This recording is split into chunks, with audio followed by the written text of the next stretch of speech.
O ayan mga ka-flowers. Busy naman si Daddy sa paggagawa ng ano. Ano yan, Daddy? Chadok sa Luciano. Ano yan? Ay, parapol. Yung parapol natin ngayon para sa 5,000 pangkabuhayan na gaganapin natin mamaya. Yan. Busy kami.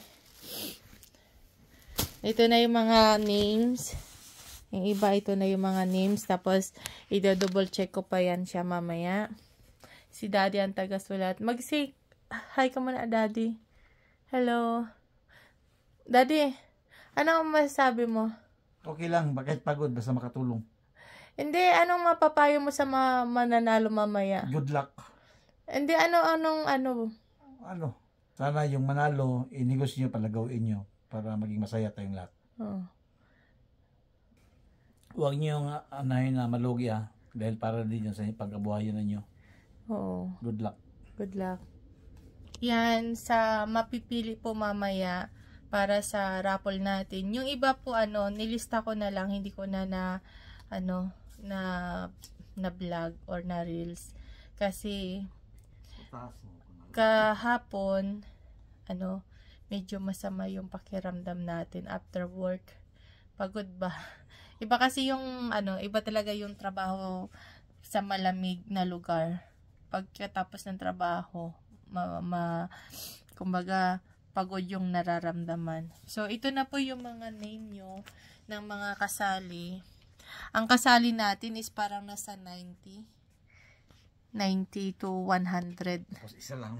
Tapos, ano, Daddy? Isa lang manalo.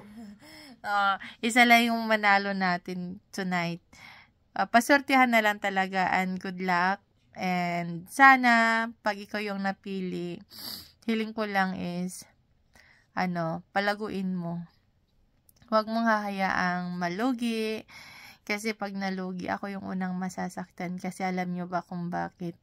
Kasi kumbaga, ito sa word lang.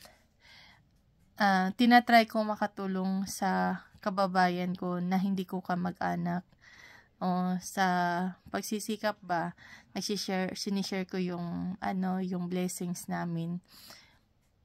Na dapat ibigay ko na lang sa family ko. So, kumbaga, ang family ko naman is, okay naman sila, kumbaga, may mga pangkabuhayan din naman sila, masipag din sila, so may pera din naman sila. Yan, kaya yan kumbaga, dapat,